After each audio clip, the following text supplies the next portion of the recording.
Thank you. I am so excited to be here. And I'm so grateful for being able to work with you day to day in the work that I do. I have so many questions, and I'm trying to narrow them down. Pretty easy. We only have one answer. Oh, good. Get in the vortex. Get in the vortex, right?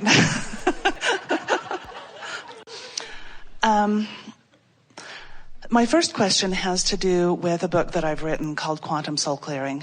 And it's a process that I have used to help myself and my clients get into the vortex in a really big way. And I've heard you speak that to not focus. For a long time you said don't focus on the negative. And then it was like, look at it, but don't dwell on it. And part of the process is going within and connecting to that divine core center, to that spirit that lies within. And then the next step is identifying what that person still has that energetic hook to. And getting that hook, and we go through a whole set of clearing statements, which right now are a little tedious, I have to say. And eventually they'll shorten down with your help. But the part, and my clients and I also, when we get to the end of the clearing part of it, there's a relief.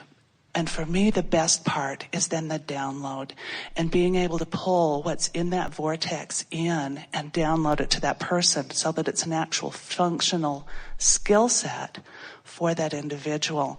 And I was wondering if you could talk to me a little bit about that, because there still feels like there's something maybe off or not complete, or I'm not sure. Well, it sounds to us, as you're speaking it here, that you're just applying the normal human tendency to this that is applied to a lot of things.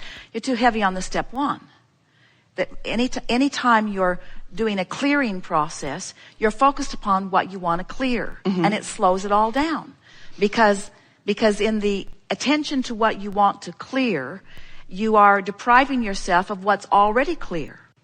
In other words, it's if you realize that they've already taken the bounce and what they want is already there, but there's a certain amount of dog and pony show that is necessary in order for people to have the process. In other words, you got to get them to start thinking, and so don't worry about it. Your process is being too. As long as here's the criteria: if you are seeing frequent relief, then what you're doing is good. Oh, good. Because the relief is the indicator that there is distraction from the resistant thought and allowance of the less resistant thought. So as long as you are getting a consistent feeling of relief, then you're on the right track. The thing that's tricky about any process, and we know this from the endless processes that we're offering, is that everybody is in a different place in relationship to the process. And so some have faster results, some have slower results, some don't want to even play it at all. And so just don't ask one process to work for everybody, because in the same way that all clients don't come to you to begin with. Exactly. And if you trust that you see, this is something that's really helpful for a teacher like you, and a healer like you, and an uplifter like you, is that things are always working out for you. But things are not always only working out for you. Things are always working out for everybody else too. So when the universe puts you together in the spirit of things always working out, that means together you're going to figure out the benefit that you have to offer each other. So if you don't try to force anything, and that's why we're wanting you to be lighter on the clearing process. If you don't try to force it, but just more allow it, then that's the piece that we think that you're looking for. It will just be easier.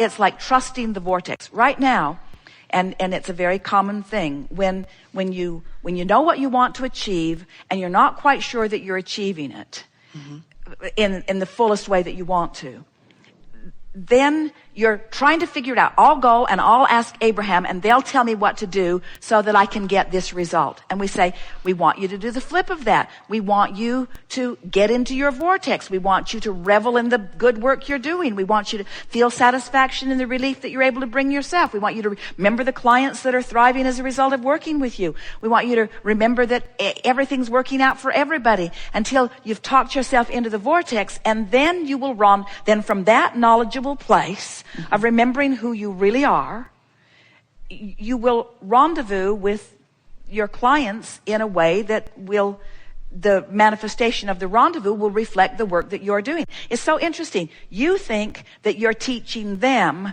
how to feel when what you're really doing, well, stay with us just a minute, because most therapists, it's like, I will learn this, I will learn a process, I will learn a teachable, duplicatable process that will bring, I will write a book about it that will bring more people, it will help more people get to where they want to be. Where what we're wanting you to understand, that this whole thing is about you. It's about you adjusting your vibration so that the vortex can bring you into rendezvous with those who can reflect back to you your state of being.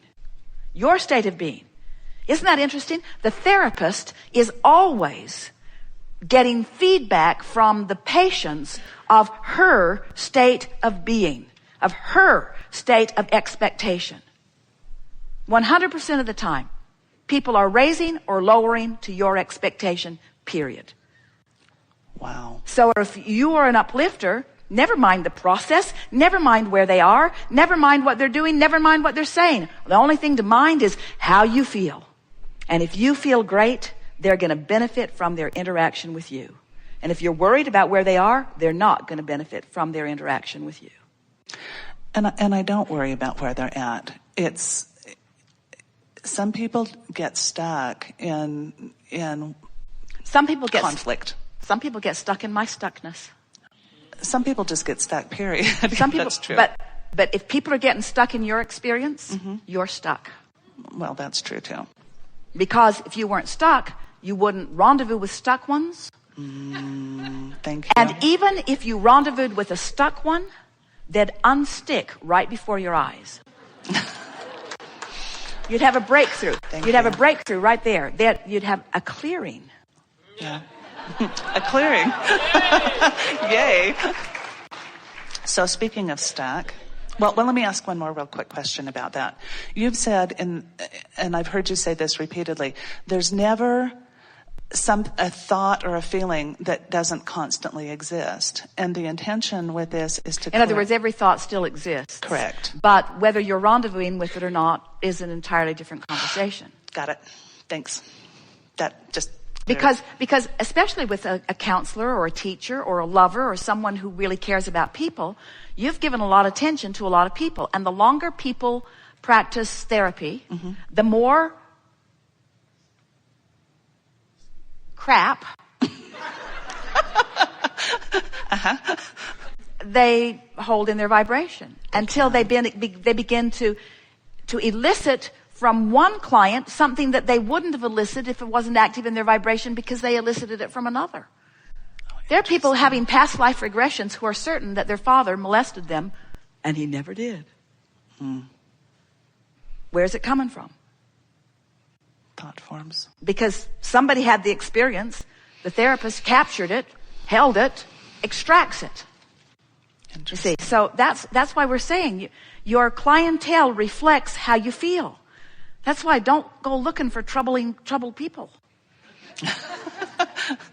Oh, that's a good point. It's the thing that's most iffy about this idea of service is that you say, well, healthy people don't need me. So I'll look for people who have problems, and then you let them train your frequency into their problem, and then you want to write a book about clearing things.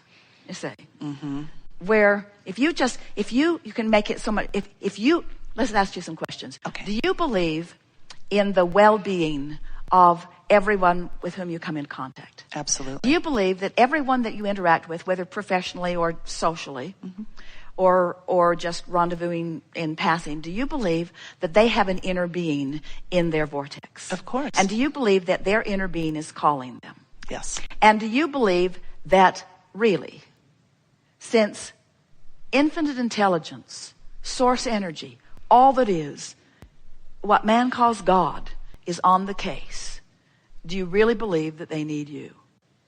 No. So, what's your role in the interaction? In other words, as an uplifter, as a healer, what's your role? Focus. Your role is to focus yourself into the best that they are, into the fullness that they are, because frankly, it's easier for you to find it because they've been practicing the absence of it. They don't always believe in the beauty of who they are. But it's easier for you to believe in the beauty of who they are. Why? Because you're going to focus on the beauty of who they are in a more general way. Because you don't know them. Lucky for them. Lucky. Until about 20 therapy sessions. Then you know. But you know what? After 3 or 4, they don't need me. Well, because that's they have that but process you get the and they sense of get what to we're do it talking about. In other themselves. words, it's like people come together in relationships and they say, tell me about yourself. And we say, no, don't. Don't do it. Don't. Just be in this moment, the bright, shiny person that you are, and don't talk about who you've ever been. Just rendezvous in this powerful place and have this new beginning with this new person who's also rendezvousing in this powerful place. And never mind where you've been. Thank you.